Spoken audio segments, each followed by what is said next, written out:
Hi, I'm Rupi. Hi, I'm Bhumika. Welcome to Talk Notch, where we'll have discourses on everything relevant under the sun.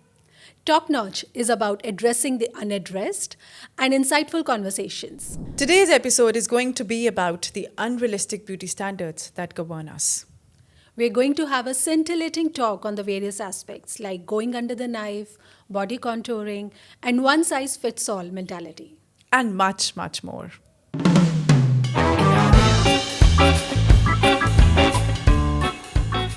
The beauty industry is capitalizing on our insecurities for their commercial gains.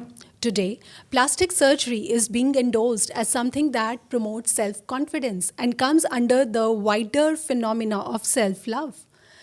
Um, that is why lip job, breast augmentation, liposuction, etc., they are helping people regain confidence because social media and the mainstream cinema are promoting a specific body type that falls under the bracket of a conventionally beautiful person. There has been a conspicuous shift in the way beauty is perceived today than how it used to be, say, a decade ago. Don't we remember how Karina and Kajol shared the same screen, looking so beautiful and graceful in their own different ways? Absolutely, Rupi. I agree with every word you say. And I also feel that the Kardashians have been instrumental in bringing about this change, promoting a very specific body image that you talked about earlier, with their perfectly proportionate and I must say, well endowed hourglass figures. Kim even went to the extent of claiming that she had not undergone any surgeries to acquire her looks. She actually went under x-rays to prove that there were no implants there. But the fact of the matter is, Rupi, that implants cannot be detected by x-rays. So it is still a matter of speculation for the world, whatever she's saying and claiming. Since you mentioned Kim, this reminds me of a recent statement by her sister Kylie. She has finally admitted to getting breast augmentation at the Wow. age of 19. And she says that now she regrets it because she got it done at the age of 19. And soon after that, around 6 months after that, she conceived her first child, Stormy. And that was a time when she was still healing from that surgery. So she has admitted that the Kardashian family need to address the unrealistic beauty standards their family has set up for the youngsters. But I think her statement is too little and too late because a lot of damage has already been done. So true. And I also feel that the world is gravitating towards Eurocentric beauty standards. And Rupi, this is not even a recent phenomenon. You know, it goes back to colonialization when these Asian people were made to undergo double eyelid surgeries to make their oriental slanted eyes look bigger and more desirable to the white population. How preposterous is that? Imagine. The shape of our eyes was changed to make us look more desirable to the white people. What do you say about that?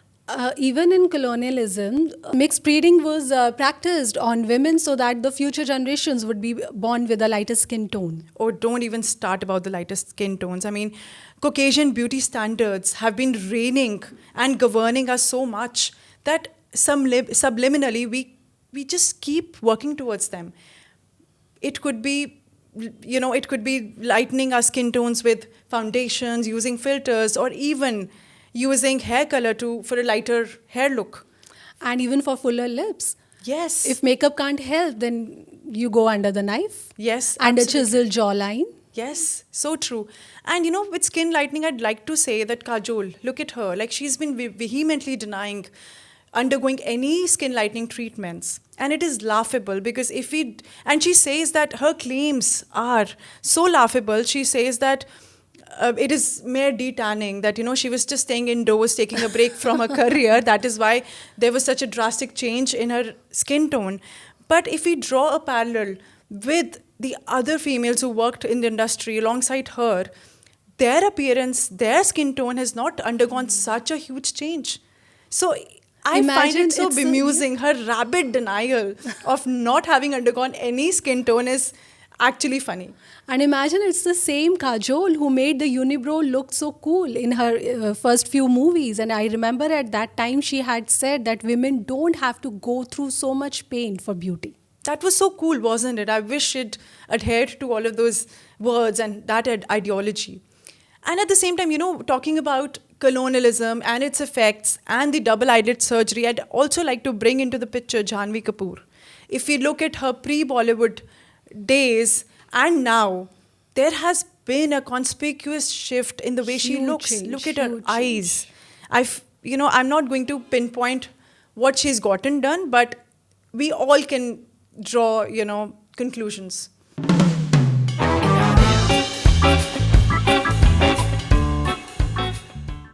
Rupi, universally, social media and the mainstream culture is promoting youthful aging, which means looking younger even when you're advancing in age, to the extent that aging in reverse has become a much desired compliment by people around the world. While there's nothing wrong with remaining fit and working towards a sustainable lifestyle that allows you to feel and function youthfully even at an advancing age, this obsession with the wrinkle free skin and the Yes. taut look has spread like wildfire and is quite worrisome. I agree. And I think a lot of blame can be put on the beguiling pictures and videos that we see on social media, on screen, and even on magazines. And, heavy filters, retouching, airbrushing, photoshopping of pictures has made reality quite skewed for us all, making a flawless skin and a slender body not just desirable, but the norm. Which has led to people going to extreme measures to maintain an age defying look. And that reminds me of how famously Taylor Swift had once said that profit greedy industries work with media outlets and offer us a very distorted perception of ourselves. And then, consequently, they sell us remedies for this distorted self image that they themselves have created. And I can't help but think that this statement of hers holds so much water today because we find ourselves constantly bombarded with brands trying to sell us things like glutathione, hyaluronic acid, retinol to make us look younger, fairer, and consequently more desirable. The flourishing anti aging industry, to the tune of $300 billion, is dependent on us feeling insecure about the entire aging process. That is why their products are advertised in a way that capitalize on these insecurities. Absolutely. If you follow any top grade beauty brands on Instagram, you would realize that it is hard to spend even 30 minutes on the platform without being reminded that the signs of aging are meant to be reversed. And what are these signs of aging? Fine lines, dark spots. Wrinkles, Yes. pigmentation, and whatnot. And if you watch them closely, most of these anti aging creams and serums are advertised using young models. Absolutely. So the message that is being selectively targeted at women is that to stay useful and socially relevant, they have to defy age. And that Yes. is how they create customers for life, by making them feel less about themselves so that they use the products to feel better. That is so sly of them, isn't it? Yes. And while talking about anti aging, creams, and age defying looks, I can't help but remember Julia Roberts and how recently she was so mercilessly, so relentlessly trolled on social media for putting up such a beautiful picture of herself with her niece having breakfast in the morning. Oh, that was an adorable picture. Yes, and she was called out for, looking haggard, looking old, aging ungracefully, and whatnot. She's 50. She is supposed to look a certain way at 50. And I loved how she owned it. She said that I don't need that kind of validation by, these people on social media who are trolling me because I know what I've done with my life. I know how much I've achieved in my life. But she said that she was very worried about teenagers, about how the toxicity of social media is impacting the teens of today. Because she said that, what if I was 15? All of those statements, how they would have, had an impact on her. They would have completely ruined her self-image, her confidence, her self-esteem. So that was such a pertinent thing that she said. That should silence the trolls once and for all. Absolutely.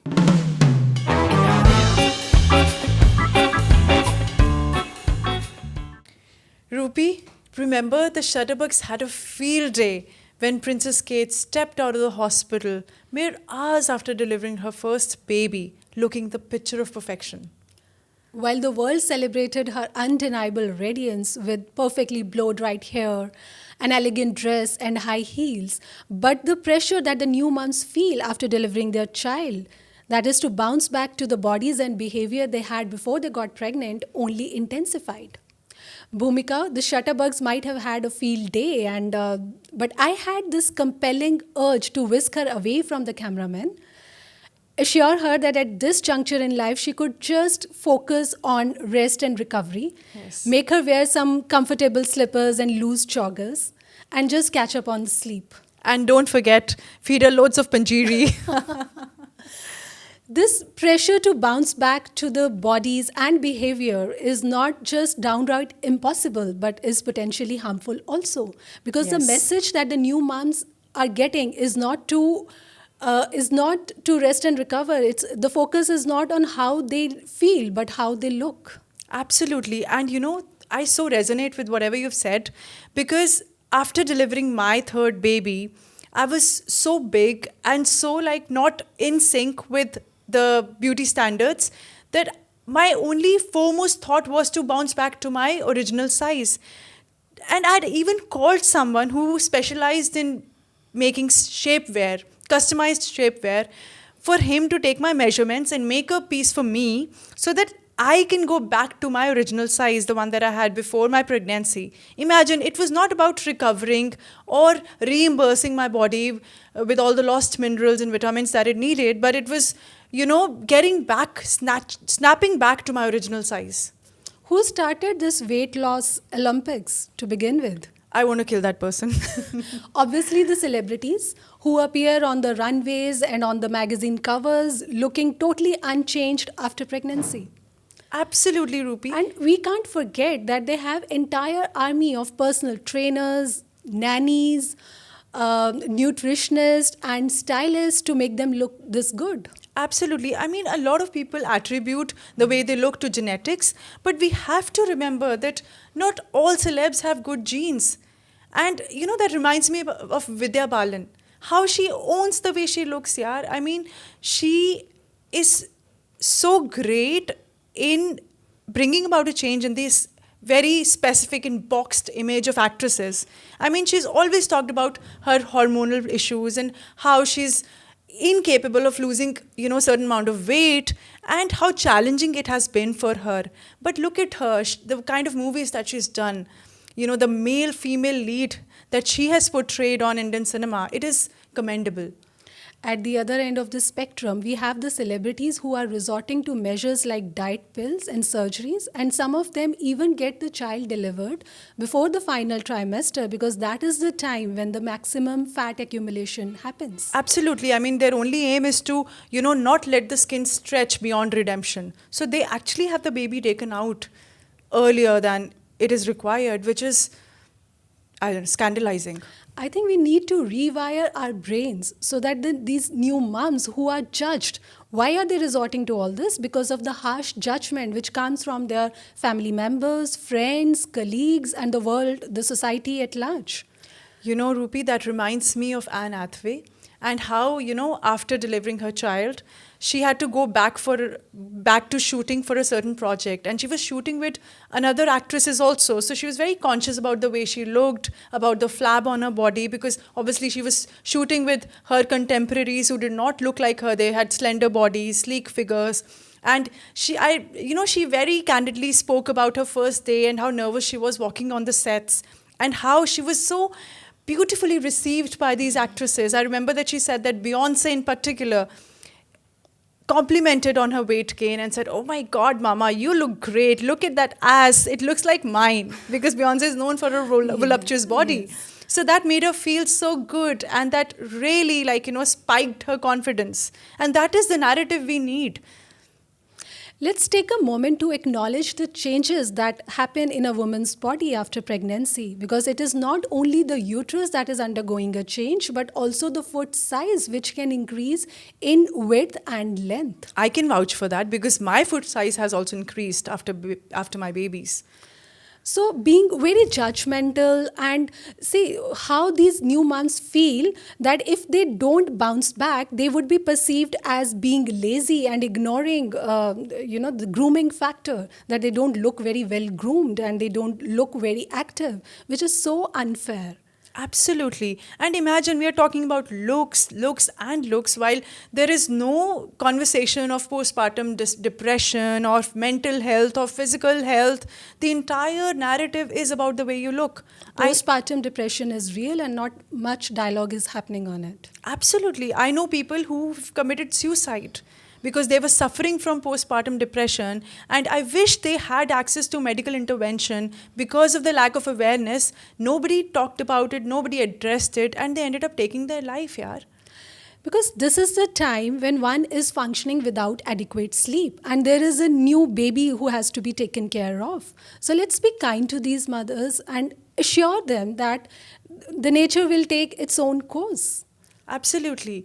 And we can't talk about bouncing back and the size issues that we have and ignore Ishwarya Rai. I remember when she delivered, it has been quite a while now, but she was called out for not losing weight fast enough, for being chubby, for being plump. But she came on screen and addressed those people, addressed those trolls, and said, "This is what a mother's body looks like. You cannot judge me for having a baby and not looking skinny, because this is what a traditional mother's body is supposed to look like," which is great. It's commendable. So let's allow the mothers to heal in their own rhythm and time.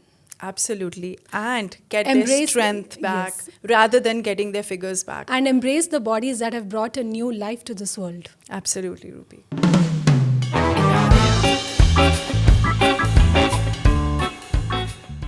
Bhumika, contouring to show fuller cleavage, chiseled abs, or more defined jawline is again the kind of eyewash that the mainstream media is making use of to make us feel as if something is amiss, even when it is not.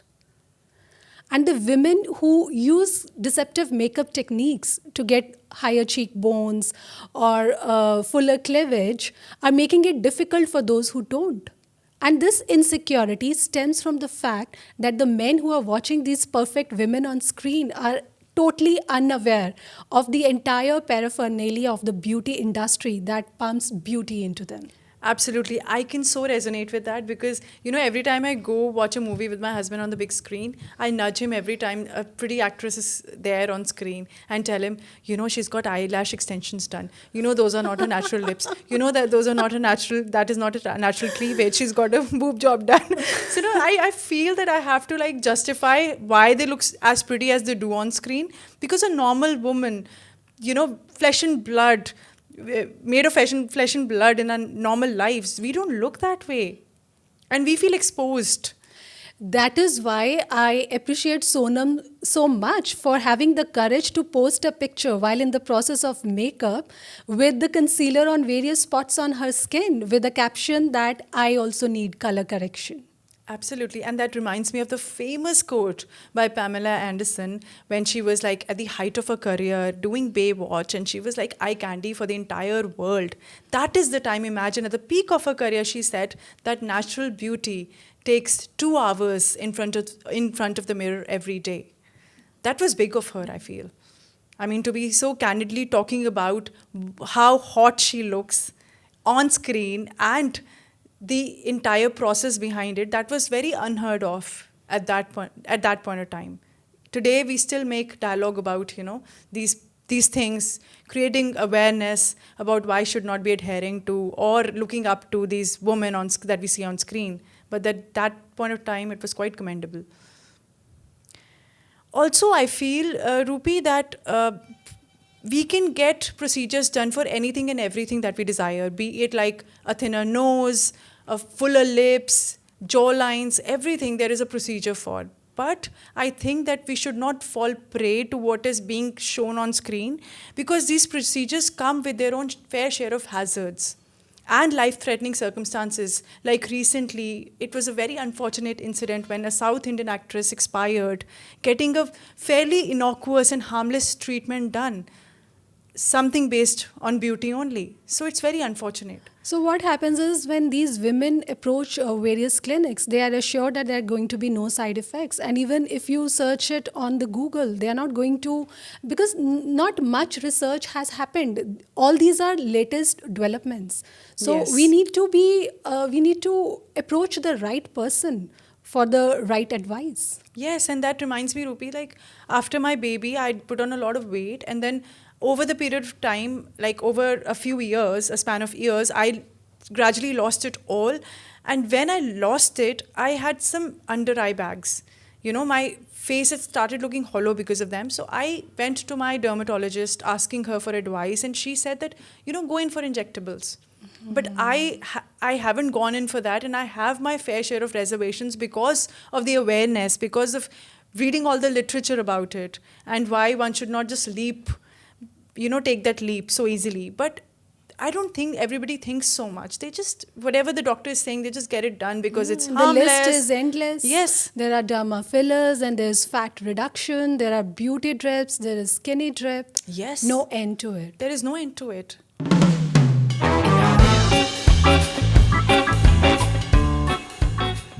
So this is 2024 and we have wellness coaching, gamification, fitness in metaverse. So obviously the future of fitness looks brighter than ever. Social media is naturally expected to make fitness more accessible and also to provide motivation. But one close look at what fitfluencers are posting reveals the dark side. Most of them have this carefully crafted image with perfectly clicked pictures of thin, well-endowed, chiseled bodies. They have lakhs of followers, and most of these followers are not equipped to handle or to spot the red flags in what content they are posting. Most of them post body positivity quotes, which is mere talk than walk. Yes, that is so true. And that reminds me, Rupi, of this very famous influencer who is de-influencing people.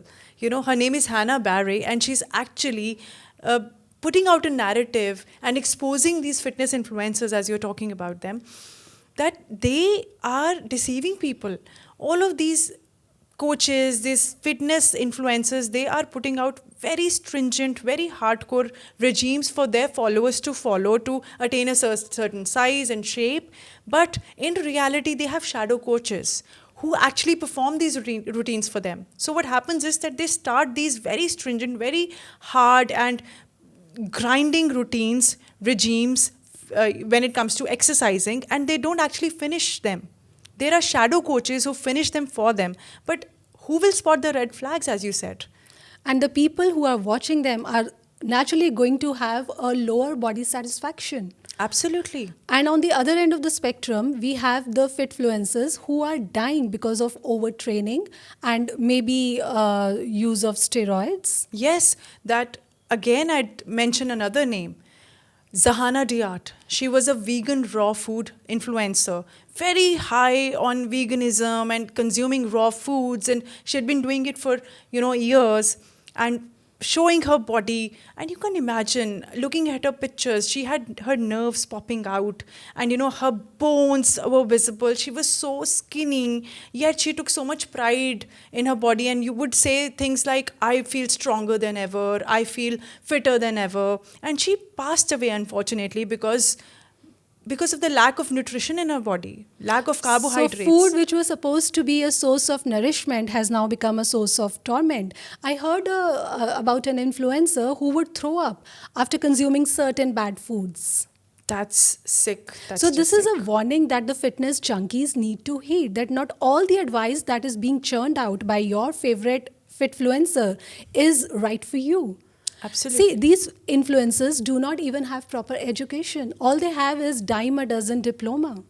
That is so true. And nobody thinks this deep. They just look at them and blindly follow them. They just look at how many followers they have and they feel that this is the right person to follow. Yes, and they are just pushing out one narrative, being slender, being thin, to the extent that now Instagram has banned that hashtag also. Hashtag thin inspo has been banned by Instagram, which is, Thank I God. think, a relief.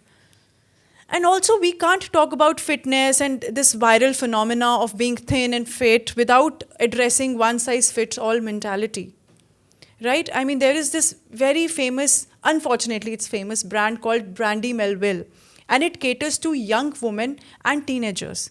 And imagine, Rupi, the sizes they have are only small and extra small, which forces these young women and teenagers to look slim, to be slimmer than And they are. believe that if you are medium or large, then you are unhealthy. Yes, and then you feel like you are not trendy enough. You're not there. You're not wearing these very hot and trending pieces by them. And so these young, no surprises there that there is a rise in anorexia and bulimia, as you mentioned. All these eating disorders. Eating disorders because of these brands that are catering to only women of a particular size and this one size fit all mentality. So the bottom line is spend less time on social media. Yes, and be mindful of the content that you're consuming. Do your research. As you said, Rupi, learn to spot the red flags. If this resonates with you, Then don't forget to like, share, and subscribe to our channel. thank you.